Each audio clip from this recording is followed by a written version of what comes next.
여러분의 구독은 영상을 제작하는 데 큰 힘이 됩니다.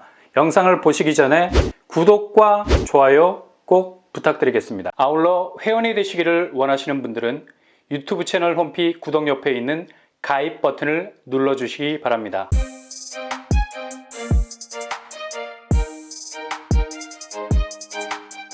안녕하세요, 뻔뻔한 목덕파입니다. 최근에 분양 한파의 분위기 속에서도 근래 보기 드문 일이 터졌습니다. 이렇게까지 쏠림 현상이 있을 수 있을까? 한편으론 요즘 부동산 상황이 워낙에 침체 분위기로 가는 형국이라 어떻게 해서든 우회에서 돌파구를 찾으려는 움직임이 많다는 걸 볼 수가 있어요.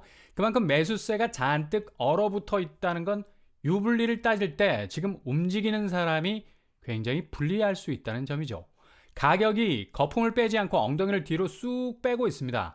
자칫 잘못 물리면 평생 맷돌 인생 될 수밖에 없는 거고요. 그냥 본인의 모든 삶을 갈아 넣어야 할 정도의 강도 높은 대출 갚는 인생으로 전락할 수 있는 위험이 있다는 얘기입니다.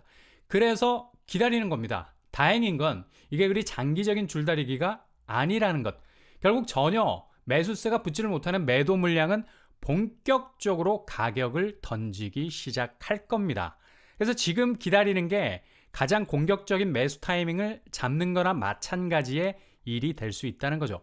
이런 분위기를 고스란히 담고 있었던 사건, 바로 최근에 있었던 고양시와 성남시에서 전국을 대상으로 한 무순위 청약에서 충분히 읽을 수가 있었는데요.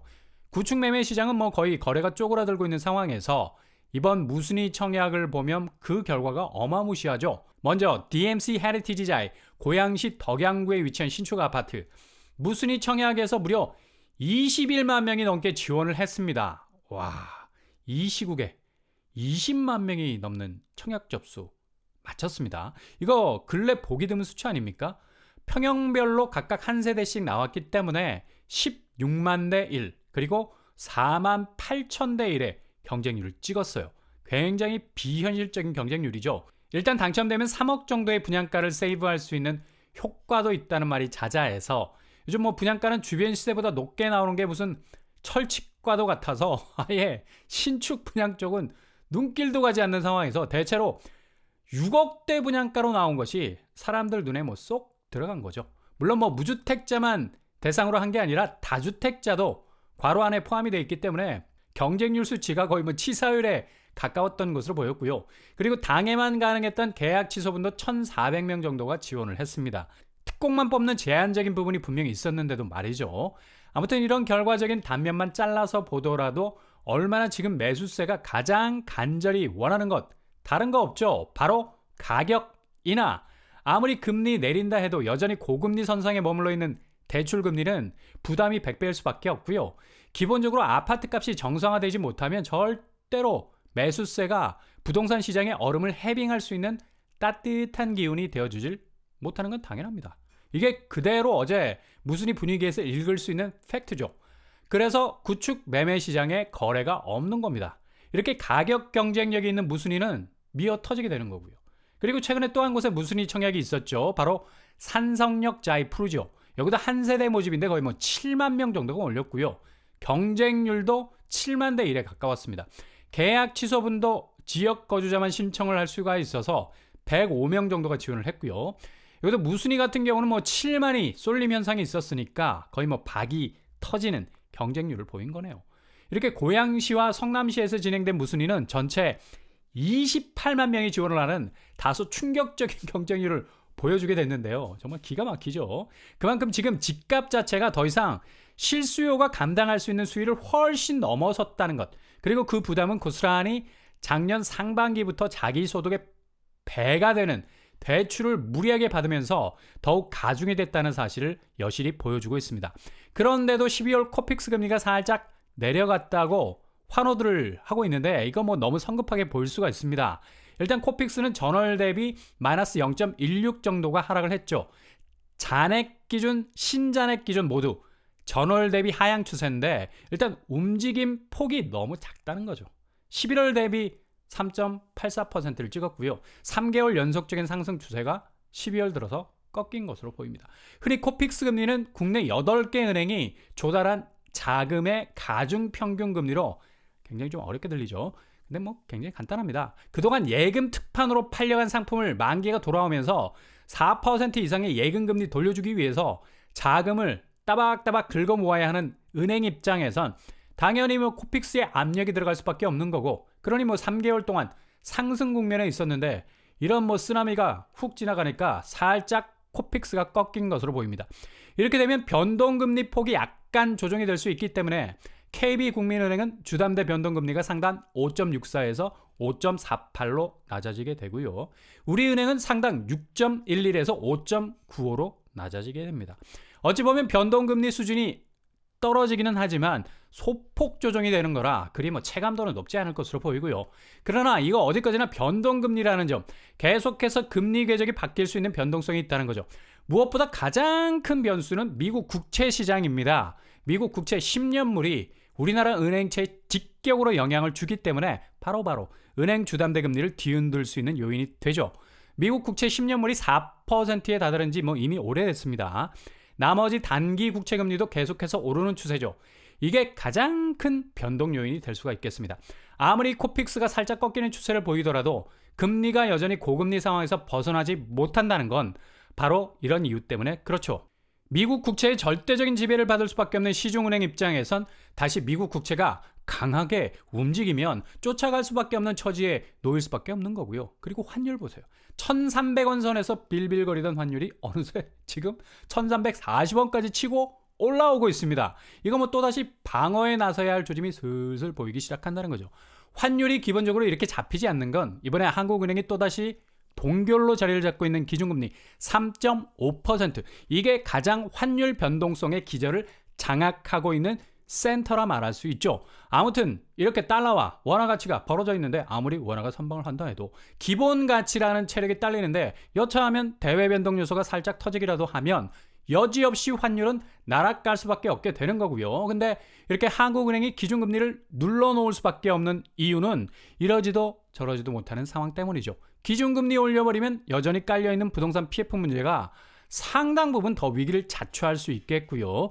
다른 한편으로 기준금리 내려버리면 지금 3,000조에 달하는 가계부채 다시 자극할 수도 있겠고, 그러니 이번 금융통화위원회에서도 충분히 장기간 동안 고금리 유지하겠다는 입장까지 나오게 된 거죠.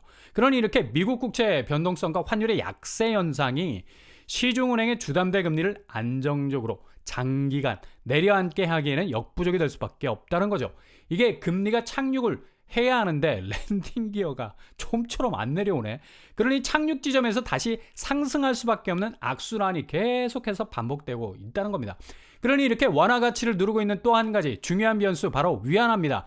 중국 통화 가치가 계속해서 하락을 하는데 이 원화가 뭐 자동적으로 연동될 수밖에 없고요.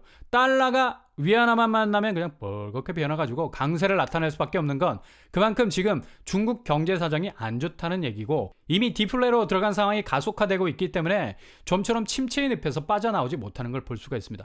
그래서 위안화 가치가 떨어지니 자연스레 원화도 계속해서 하강 국면으로 갈 수밖에 없다는 거죠. 그러니 뭐 당연히 코스피도 맥을 못 추고 좀처럼 2,500선에 들어가질 못하고 있어요. 갇혀서 뭐 옴짝달싹하지 못해 무슨 감옥에 갇힌 것 같아. 6개월 이상 지속이 되고 있습니다. 작년 연말에 반짝했다가 다시 1월 들어서면서 여전히 지지부진한 모습을 보이고 있는 건데, 이렇게 다변화된 대외 여건이 어느 것 하나 만만하게 다가오는 게 없을 정도로 전체 부동산을 둘러싼 금융 여건을 계속해서 잽을 날리고 있어서 그냥 멍이 시퍼렇게 들 수밖에 없는 거죠. 맞을 땐 별로 안 아파. 근데 계속 맞으면 안으로 멍이 들어. 이게 상당히 심각한 겁니다. 그래서 이런 충격을 계속 받다 보면 도저히 뭐 일어나고 싶어도 일어날 수 없는 지경에 빠지고 마는 겁니다. 앞으로 금리 부분이 여전히 공고하게 가게 될 요소들이 최근에 뭐 대만 선거 통해서 반중 정부가 들어서면서 중국이 엄청난 공세로 돌아서고 있고요. 연일 뭐 강도 높은 액션 취하고 있습니다.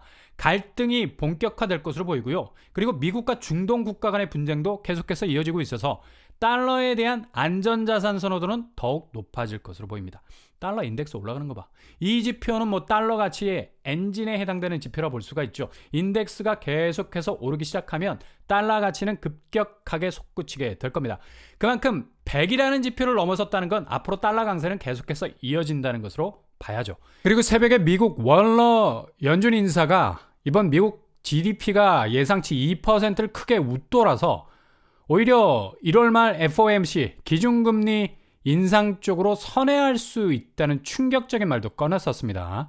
그 정도로 미국이 다시 긴축으로 가겠다는 걸 강력하게 시사하고 있다는 그런 내용이죠. 그러니 부동산 집값이 반등한다는 소리는 정말 정체불명의 팩트가 될 수밖에 없는 거예요. 당장 이번 주에 들어서면서 서울 아파트 하락세를 보면 다시 기록을 갈아치우고 있습니다. 잠실 리센치가 대폭 하락하고 있습니다. 3억 8천까지 떨어지고 있고요. 영등포구에서도 이제 본격 시동이 걸린 것으로 보이고요. 동부 센트레빌 3억 4천 하락, 나머지 강동구, 양천구 중심으로 낙폭을 키워가고 있네요. 이렇게 구축은 구축대로 매매 시장에서 계속적인 하락세를 기록하고 있고, 신축은 이번에 태영건설 워크아웃 이후로 지방 중견건설사들이 중도금 무이자 조건을 내걸었지만 자금 사정이 원활하지 못하자 결국 그 아파트에 당첨된 사람이 이자를 내야 합니다 라고 통보를 받는 정말 날벼락 같은 문자 받고 황당해하는 사건도 일어날 지경입니다. 광주시에서 일어난 사태인데 그만큼 지금 건설사 사정이 좋지 않다는 걸 반증하고 있죠. 분양시장이 일부 서울 수도권 지방에서 열의 9 정도로 꼬꾸라지는 양상을 보일 정도여서 극심한 부진 상태인데 상황은 더욱 악화가 될 것으로 보입니다. 미분양 사태가 결국은 건설사 유동성에 치명적인 영향을 끼쳤기 때문에 상반기 추이를 잘 지켜보셔야 되겠고요. 되도록 신축은 신중하게 고분양가를 절대 피하셔야 되겠고요. 구축 매매는 끝까지 시간을 가져가시는 것이 유리할 수 있겠습니다. 1월 한 달 잘 지켜보시면서 골든타임 가져가시는 것이 제일 좋은 스탠스가 될 것 같네요.